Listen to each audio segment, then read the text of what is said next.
Ito yung isda natin, no? Pre, pag-iangat ko lang.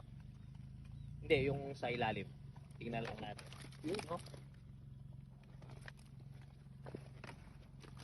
Kulay matibay, no, boss?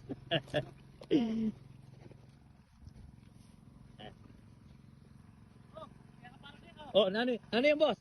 Sabi, uy, takul na. Pre, oh, dali. Dali, tahan mo. Dali, kunin mo. Kakaibang ito yan, boss, ha? Yun, oh. Ang laki, oh. Yung paborito pala ni Kosya yan. Oh, itong kakaiba, oh. Kaya na janitor to, eh. Para siyang scuba, oh. Tatanggalan mo ng kaliskis yung isda mo pag ito. Wah. 600. Solve yan, eh, boss. Kakaiba yung mga hinahagis mo, boss. Ayun ang habaw ng kanal, oh.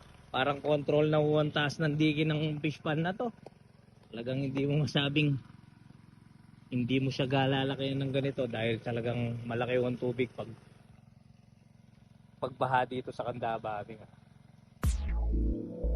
Ganito kalung kung fish pan na to. So sinapling mo namin to, puno ng tubig hanggang dito. Kaya totoo yung sinabi ng mga humuhuli namin. Malalim talaga.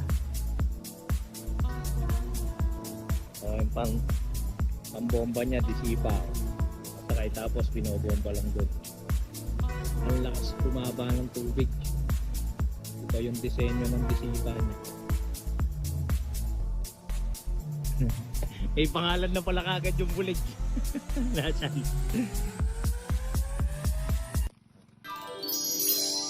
Tayo, oh. Ito yung gusto ko lang iniihaw, yung gano'n na iniihaw na dalag.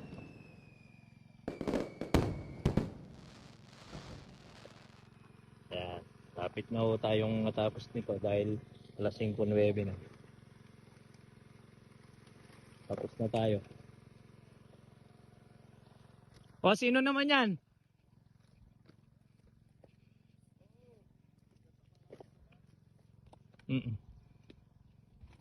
Ano, boss? So-solve tayo, no? Baka sosobra pa, eh. Sabi ng mga taga-huli natin. Yun, no? Naka-apat na sequential niyan. 4 na dalag. Okay. Pwede na yan, Chal. Pakita mo dito. Go, go, go na rin siya.